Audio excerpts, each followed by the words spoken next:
औज़ुबिल्लाहिमिनश्शैतानिर्रजीम बिस्मिल्लाहिर्रहमानिर्रहीम। अस्सलाम वालेकुम दोस्तों, ज़ुबैर स्टूडियो में खुशामदीद। आज मैंने जिन लोगों को दावत दी है वो इस माशरे का हिस्सा है, इस सोसाइटी का हिस्सा है और आपके मुंतज़र हैं कि हमने इन सिस्टम से इनको कैसे निकालना है और इन जैसी बच्चियों को हमने तालीम कैसे देनी है। तो इनसे पूछेंगे इनका हाल हवाल, इनका रहना सहना, इनके खाने पीने, आगे पीछे मजदूरी, सारा सिस्टम, इनका घर बार पूछेंगे और ये क्या चीज़ तलब रखते हैं ये इनसे आके पूछेंगे और इनके कारोबार बारे में। की हाल ने भाईजान? ठीक ठाक भाई जी। आ भाईजान ये फुल तुसी किवें बनाते हो थोड़ा दसो। ਇਹ ਜੀ ਕਾਫੀ ਸਾਰੀ ਮਿਹਨਤ ਹੁੰਦੀ ਹੈ ਜੀ, ਮਿੱਟੀ ਗੁੰਨਣੀ, ਫਿਰ ਕਾਨੇ ਬਣਾਉਣੇ, ठीक है जी। ਕਾਗਜ਼ ਸ਼ਾਗਜ਼ ਕੱਟ ਕੇ ਫਿਰ ਉਹਨਾਂ ਤੇ ਕਾਫੀ ਸਾਰੀ ਮਿਹਨਤ ਕਰਨੀ ਤੇ ਫਿਰ ਉਹ ਇਹਨੇ ਤਿਆਰ ਹੋਣਾ। अच्छा ये दिन तुसी किन्ने बना लेंदे हो ए जेड़े ने? ਇਹ ਦਿਨ ਤਕਰੀਬਨ 100 120 ਬਣਾ ਲੈਂਦੇ ਆ ਜੀ। अच्छा ते वेच कितने लेंदे हो? ਵਿਕ ਜਾਂਦੇ ਨੇ ਕੋਈ 50 60 ਵਿਕ ਜਾਂਦੇ ਨੇ, ਕੋਈ 40 ਘਰ ਲੈ ਕੇ ਚਲੇ ਜਾਂਦੇ ਆ। ये दसो कि किन्नी कीमत तुसी कमा लेंदे हो, कितनी पैसे कमा लेंदे हो?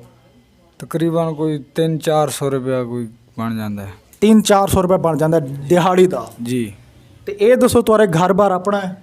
ਘਰ ਬਾਰ ਇੱਥੇ ਆਪਣਾ ਪਿੱਛੇ ਤੇ ਹੈ, ਇੱਥੇ ਤਾਂ ਕੋਈ ਨਹੀਂ, ਇੱਥੇ ਆਪਣਾ ਕਦੀ ਕਿਸੇ ਜਗ੍ਹਾ ਤੇ ਕਦੀ ਕਿਸੇ ਜਗ੍ਹਾ ਤੇ। अच्छा तुहाडे जेड़े बच्चे ने वो भी आइया काम करते ने या स्कूल पढ़ते ने या कोई दसो? ਕੋਈ ਚੀਜ਼ ਨਹੀਂ ਜੀ, ਸਾਰੇ ਇਹੀ ਕੰਮ ਕਰਦੇ ਨੇ। अच्छा ये तुसी ये काम क्यों करांदे हो उन्होंने? मिसाल तो ਮਿਸਾਲ ਤੋਂ ਰਹੀ ਸਾਡੀ ਰੋਜ਼ੀ ਦਾ ਵਸੈਲ ਇਹੀ ਹੈ ਇਹਨੂੰ। मतलब ये है कि तुसी अपने बच्चों का खर्चा पूरा नहीं कर सकते? ਨਹੀਂ ਜੀ। अच्छा मतलब तुहारे अगर बच्चे नू खर्चा दिता जावे, पैसे दिते जावन, तालीम दा एक सर्कट दिता जावे तो तुसी पढ़ाओगे बच्चे नू? ਜੀ ਆ ਜੀ, ਕਿਉਂ ਨਹੀਂ। एक अच्छे अच्छे माशरे की खातिर कि इन्हां बच्चियां नू, अपने छोटे बच्चियां नू एक आम बंदे की तरह जिंदगी गुजारन किते तालीम दोगे उन्होंने? ਦੇਵਾਂਗੇ ਜੀ, ਕਿਉਂ ਨਹੀਂ ਦੇਵਾਂਗੇ। अच्छा अस्सलाम वालेकुम बच्ची, की ना है तेरा? नैना। नैना। अच्छा बच्ची ये दस तू स्कूल पढ़ना चाहनी है? हाँ। शौक है?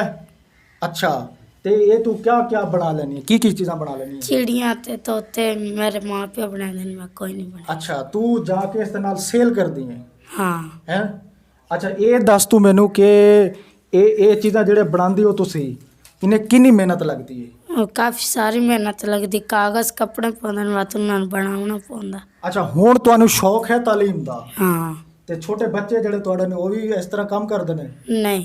अच्छा हुण जेह्ड़े तुहाडे सारे वो बंदे होंदे ने उन्हां नू तालीम दित्ती जावे, जेह्ड़े छोटे बच्चे ने जां दित्ती जावे? शौक है गया है? हाँ। अच्छा तो तुसी आखदे हो पाकिस्तान जिंदाबाद? पाकिस्तान जिंदाबाद। तुसी भी आखदे हो? ਪਾਕਿਸਤਾਨ ਜ਼ਿੰਦਾਬਾਦ।